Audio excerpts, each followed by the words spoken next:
Hello all students. Till now we have completed in the respiration and circulation topic as what is respiration, how is the human respiratory system. Yes. Now we are going to see today what is the mechanism of the respiration. As the mechanism of respiration मतलब respiration कैसे हो रहा है. So it is further divided as four parts as breathing and external respiration, internal respiration and cellular respiration. Breathing means simple. आप first अगर हम बात करते हैं breathing, it is just कि आप सांस ले रहे हो छोड़ रहे हो. There is a change in your physical appearance. तो उसको आप क्या बोलोगे? ब्रीदिंग. यस कि हम सांस ले रहे हैं छोड़ रहे हैं.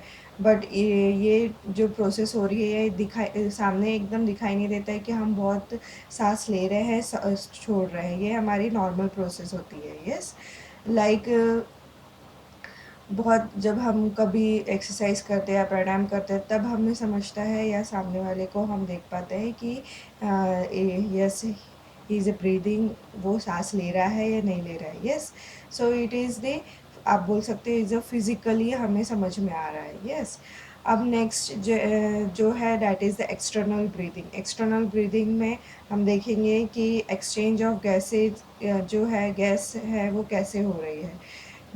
उसके बाद हम बात करेंगे इंटरनल ब्रीदिंग. इंटरनल ब्रीदिंग या इंटरनल रेस्पिरेशन की बात करते हैं तो उसमें वी हैव टॉकिंग अबाउट कि एक बार ऑक्सीजन अंदर जा रहा है तो उसका क्या रिएक्शन हो रहा है.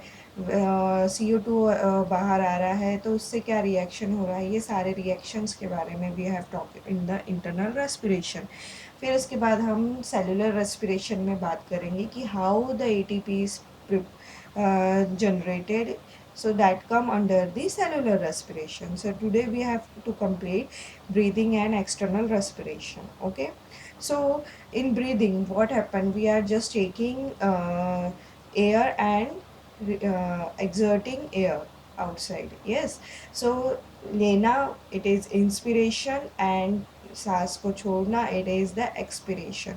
सांस ले रहे हैं हम, so there are some parts of the body which are being participate in this process. So here first is the your thoracic cage.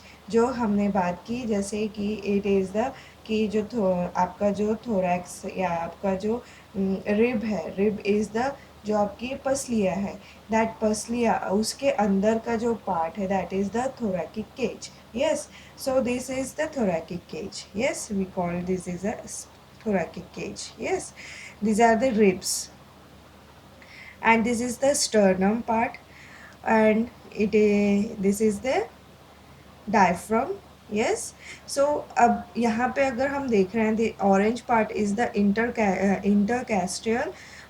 intercostal muscles. These muscles will help for the contraction and relaxation. So अब देख रहे हो आप इतना आप ये जो normal breathing करते हैं तो this much part is participating in the breathing. Normal what happened, we are taking air. Yes, we are taking air ले रहे हैं, उससे क्या होगा, there is a swell. आप बोल सकते हो जो हमारा लंग है वो क्या हो रहा है, लंग्स जो है वो स्वेल हो रहे हैं या फूल रहे हैं. Yes, so during that process there is what happen, क्या होगा यहाँ पे, देर is a increase in the volume of lungs. Yes, यहाँ पे क्या हो रहा है, increase in the volume of lungs and due to the increase in the volume of lungs there is a decrease in the pressure. Yes, so यहाँ पे volume और pressure दोनों एक दूसरे से कैसे है, it is inversely proportional. Yes, ये इंक्रीज हो रहा है तो प्रेशर क्या हो रहा है, डिक्रीज हो रहा है. यस, यहाँ पे वॉल्यूम इंक्रीज हो रहा है तो प्रेशर क्या हो रहा है, डिक्रीज हो रहा है.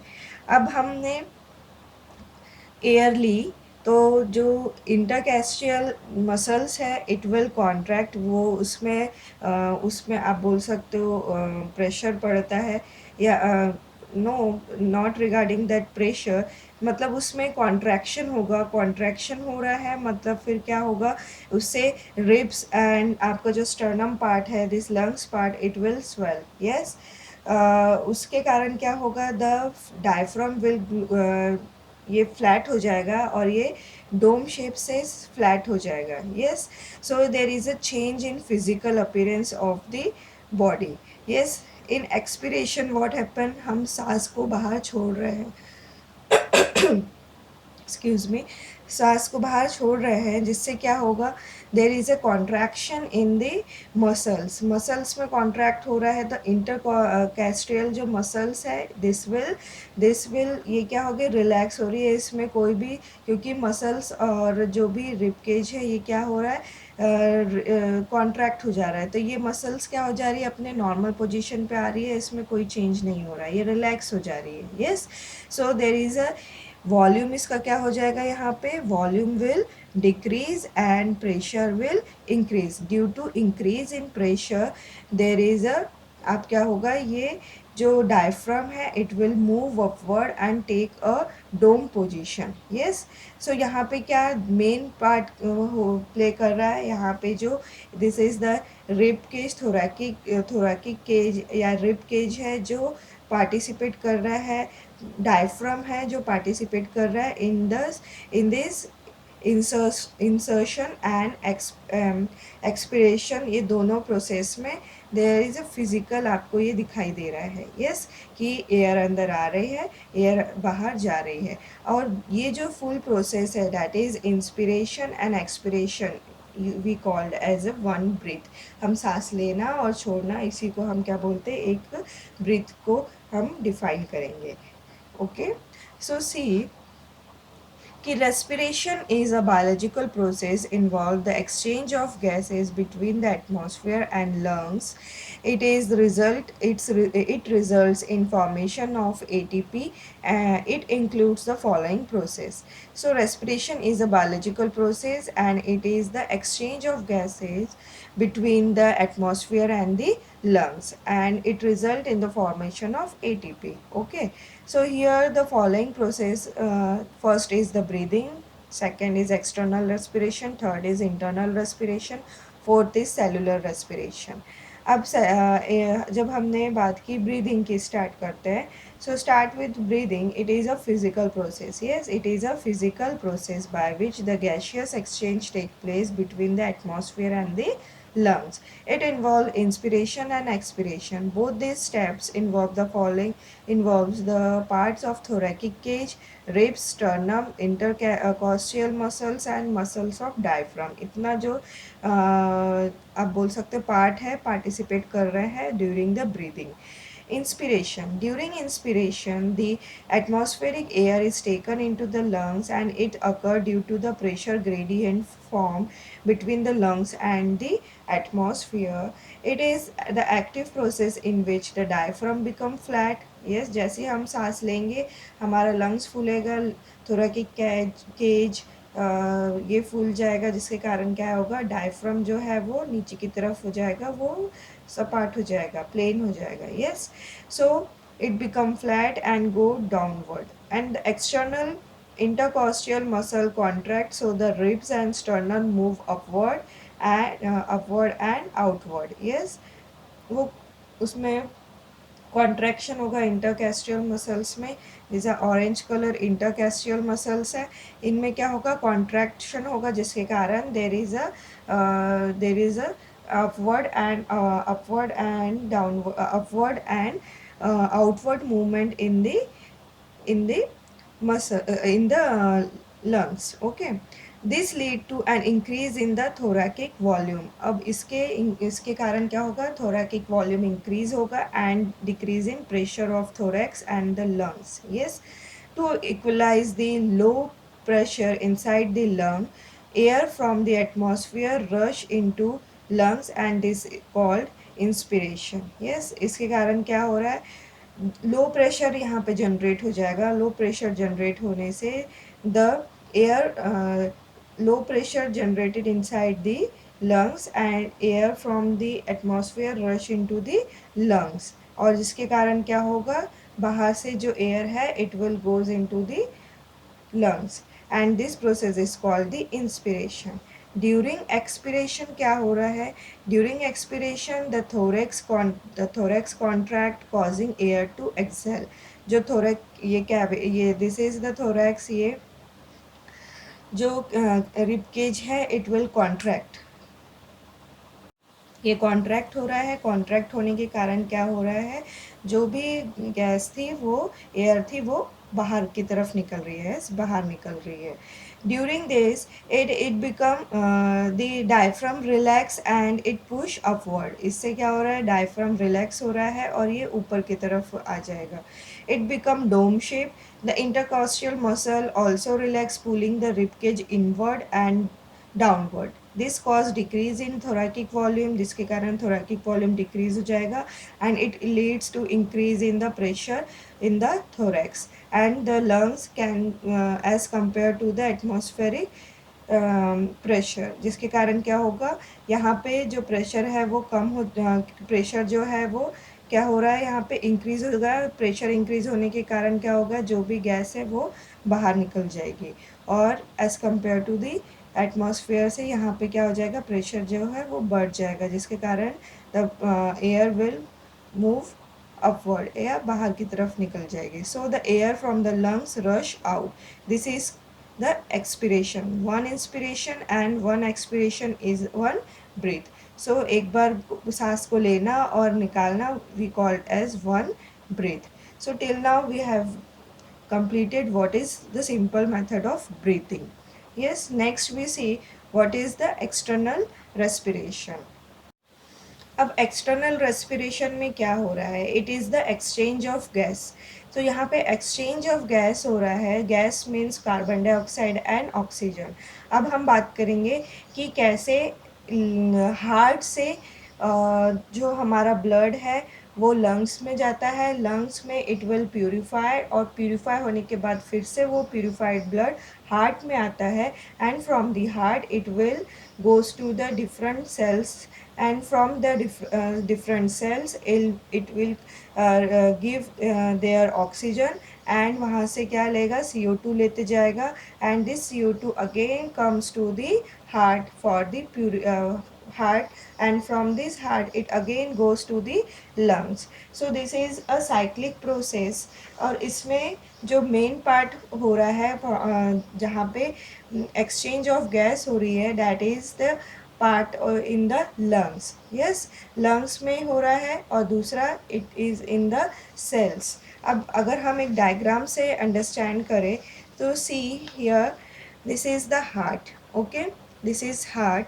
It is the right atrium, left ventricle, right atrium, sorry, left atrium, left ventricle. Okay, अब यहाँ पे क्या हो रहा है, देर इज़ हार्ट।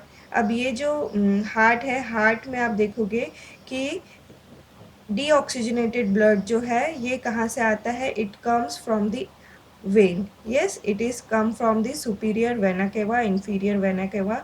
ये वेन्स है, यहाँ से क्या हो रहा है, डीऑक्सीजनेटेड ब्लड आ रहा है। और यहाँ पे अगर हम लेफ्ट एट्रियम और लेफ्ट वेंट्रिकल की बात करते हैं, सो हियर यहाँ यहाँ पे भी क्या हो रहा है, देर इज़ अ लंग से जो है क्या हो रहा है, वेन, पल्मोनरी वेन से यहाँ पे ब्लड आ रहा है। इट इज़ द क्या है ये, it is the purified blood.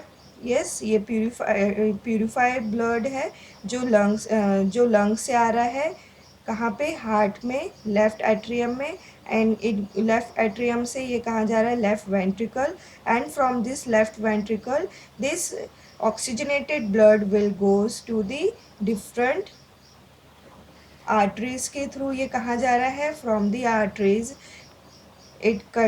from the arteries it goes to the different cells में जा रहा है। ओके, अब यहाँ पे देखोगे आप सेल्स, जो आर्टरीज है ये कन्वर्ट, आर्टरीज है it further divided into arterioles, further divided into capillaries. Yes, और यहाँ पे कैपिलरीज में अब अगर हम ये सिंपल सेल की बात करेंगे, so these are the capillaries.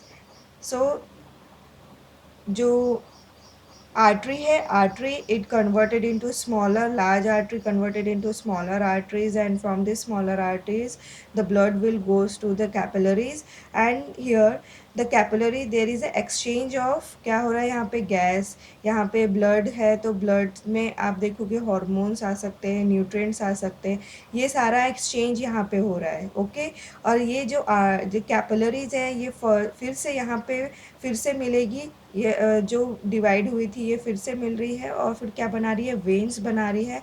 And this veins is further, पहले वेंट्रियोल्स बनाएंगे उसके बाद वेन्स बनाएंगे, and this veins from this when ये फिर से डीऑक्सीजनेटेड ब्लड को कहाँ लेके जा रहा है, हार्ट में लेके जा रहा है, in the right atrium. Yes, from this right atrium it goes into the right ventricles, and from this right ventricles it goes into the with the help of this pulmonary artery it goes into the lungs। and यहाँ पे ये जो मिल रहा है ये कैसा blood था, it is the deoxygenated blood. Deoxygenated blood मतलब यहाँ पे मैक्सिमम CO2 प्रेजेंट है, ऑक्सीजन कम प्रेजेंट है। यस, सो क्योंकि ये सारा ब्लड पूरे शरीर से, पूरी सेल से CO2 लेके आया है।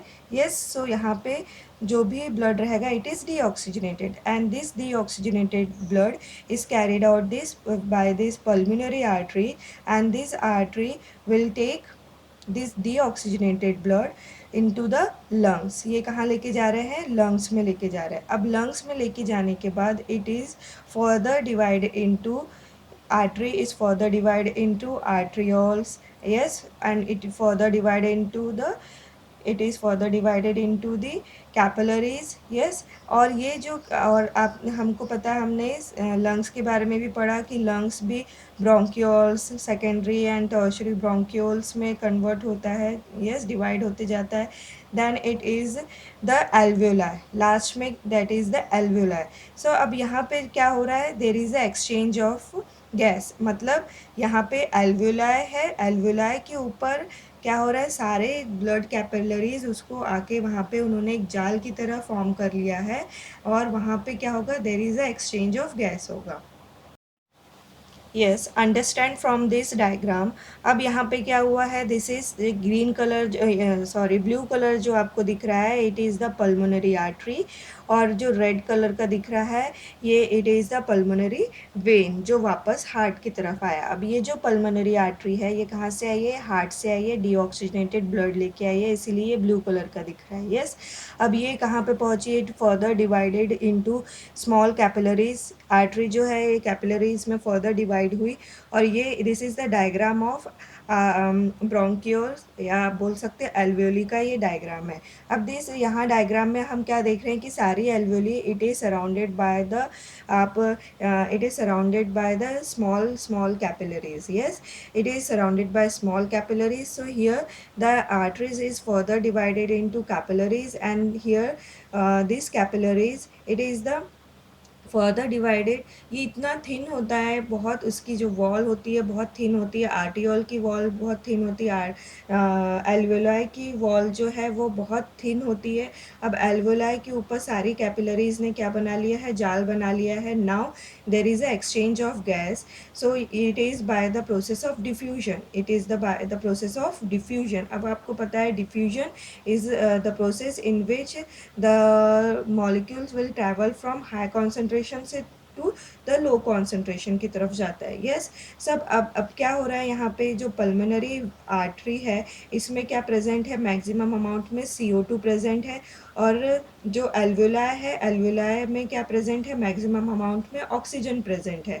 सो अब क्या होगा, CO2 जो है वो एल्वुलाई में चला जाएगा, क्योंकि एल्वुलाई में CO2 कम है। सो आर्टरी से एल्वुलाई में CO2 ट्रांसफ़र हो जाएगा, और एल्वुलाई से आर्टरी में क्या, ऑक्सीजन आ जाएगा। Yes, and there is a exchange of gas यहाँ पे होगा, and from this exchange of gas जो भी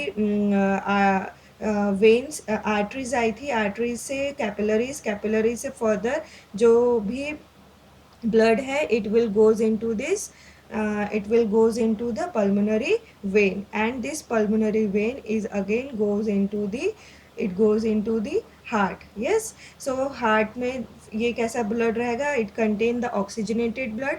रेड वाला जो आपको दिख रहा है इट कंटेन्स ऑक्सीजनेटेड ब्लड, और ये ब्लड फिर से जो है हार्ट में आएगा, हार्ट से क्या होगा, पंप होगा, एंड पंप करने के कारण it will goes to the further cells of the body. Yes, so ये इट इज़ अ सर्कुलेशन, पूरा एक सर्कुलेशन प्रोसेस चलता रहेगा।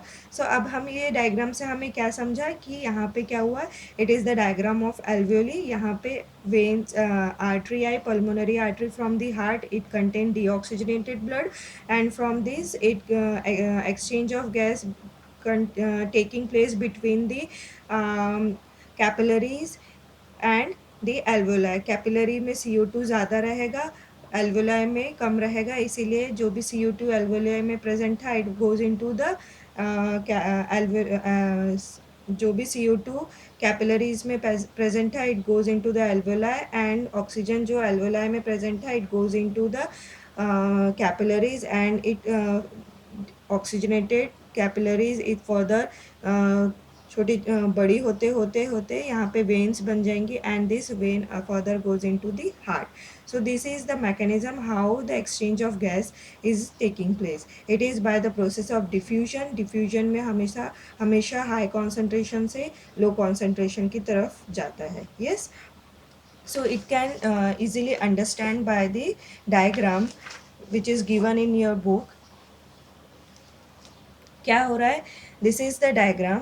यहाँ पे जो ब्लू लाइनिंग आपको दिख रही है internal, it is the alveoli. Yes, उसके ऊपर it is made up of layer of epithelial cell, और उसके बाद आपको एक गैप दिखेगा थोड़ा सा, this gap is called as the basement membrane. This is called as the basement membrane. उसके बाद देर इज़ अ, ये ऊपर की जो लेयर दिख रही है इट इज़ द कैपिलरी। ये क्या है, कैपिलरी है। ओके, अब जो कैपिलरी हम देख रहे हैं यहाँ पे, इट कंटेन ब्लू कलर के आपको आरबीसीज दिख रहे हैं एंड रेड कलर के। ब्लू कलर के आरबीसीज है मतलब it is the deoxygenated blood है, जैसे अभी हमने पहले डायग्राम में भी देखा था कि deoxygenated blood they denoted by the blue colour. So अब क्या हुआ, यहाँ से blood from the pulmonary artery आया, ब्लड यहाँ से इट कंटेन डीऑक्सीजनेटेड ब्लड। कैसा है वो, डीऑक्सीजनेटेड। डीऑक्सीजनेटेड मतलब ऑक्सीजन का कंटेंट वहाँ पे कम है। अब क्या हुआ, ये आया यहाँ पे, देन देर इज़ अ, ये एल्वोलाई के ऊपर से कैपिलरी जा रही है, and there is a diffusion process वहाँ पे होगा। जो दोनों की जो लेयर है कैपिलरी की और एल्वोलाई की, it is so much thin. कैसी है, बहुत ज़्यादा थिन है। बहुत ज़्यादा थिन होने के कारण क्या हो रहा है, देर इजीली एक्सचेंज ऑफ गैस वहाँ पे हो रहा है।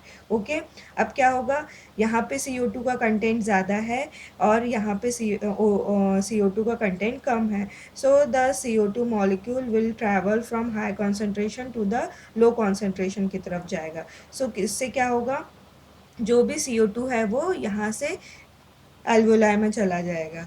Likewise CO2 oxygen contain alveoli में ज़्यादा है as compare to the capillaries. So oxygen जो है कहाँ से, एल्वोलाई से कहाँ पे, कैपिलरी में ऑक्सीजन का ट्रांसफ़र होगा। Yes, so there is a diffusion process taking place, and from this process CO2 is releases from the capillaries and goes into the alveoli, and oxygen releases from this alveoli, it goes into the capillaries, and oxygen जब capillary में बहुत ज़्यादा amount में आ जाएगा, सो उससे क्या होगा, it is further oxygenated blood हो जाएगा वो, and this oxygenated blood will goes into the, with the help of this pulmonary vein goes into the heart।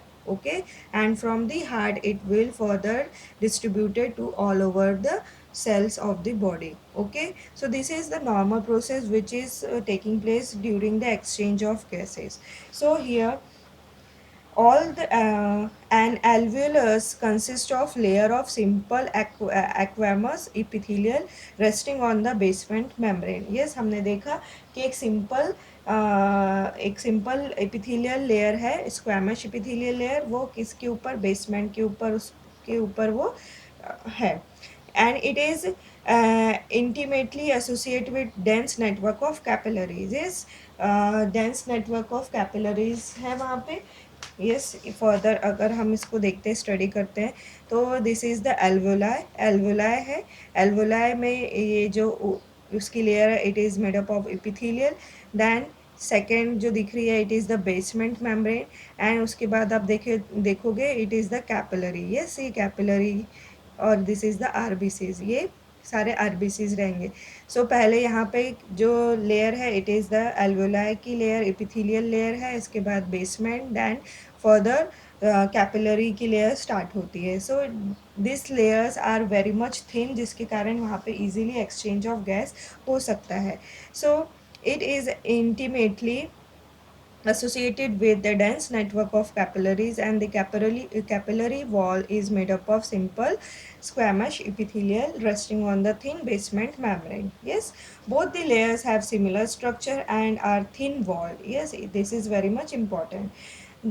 Together they make the respiratory membrane through which the gaseous exchange occurs, that is between the alveolar air and the blood.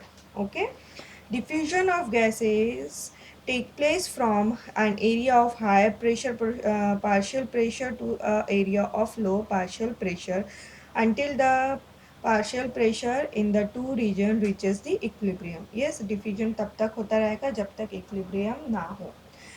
तो अभी यहाँ पे उन्होंने कुछ values दी है कि partial pressure of carbon dioxide of blood entering the pulmonary capillary. अब यहाँ पे जो पल्मोनरी ये दिख रहा है आपको, कैपिलरीज में उसका जो CO2 कंटेंट कैसे कितना है, 45 mmHg।